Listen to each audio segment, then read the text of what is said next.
Recently on a TikTok live, we discussed harassment and boundaries. And just this morning, something struck me that made me finally understand why we as Guineans often struggle with the concept of boundaries. Growing up in Ghana, especially in places where I grew up, like the police quarters or in a compound house, there are no clear lines between what's mine and what's yours. You could walk into anybody's kitchen and ask for food, and they'll give you. If you wanted water, salt, mortar, pestle, just name it. Whatever you wanted, if you go to the next house or the next person's space, they are most likely to give you. And it's not a big deal. Even with walls around our houses now, people still walk in and ask for things and they get it. That communal way of living taught us to share, but I believe it didn't teach us where one person ends and another begins. Traveling has shown me something different.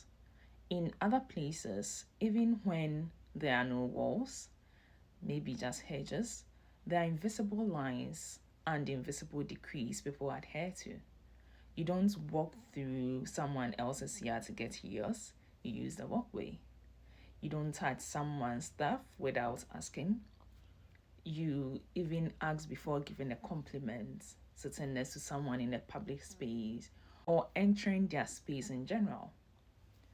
That made me realize these invisible lines shape how people see boundaries and how they relate to others. But for us, boundaries can feel foreign because our communal upbringing didn't emphasize them the same way. Mothers would cook and invite everyone to eat. Any child in a household could be sent by others from other families, and it wasn't a big deal. So when we grow up and start talking about personal boundaries, especially emotional, relational, or even bodily boundaries, it feels foreign, like almost selfish or too Western, or maybe you are too known, because the cultural foundation was what's mine is yours and what's yours is mine.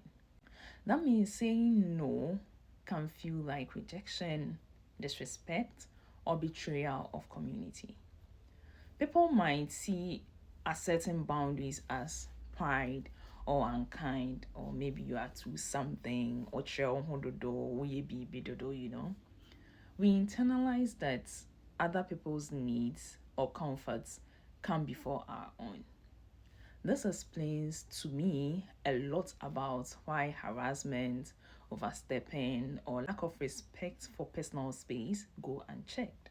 Because the cultural baseline never really taught people how to recognize and honor individual limits.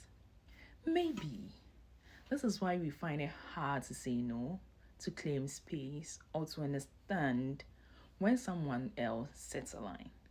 So let me know, does our communal culture make us better at sharing or worse at respecting boundaries? Please like and share if this resonated with you.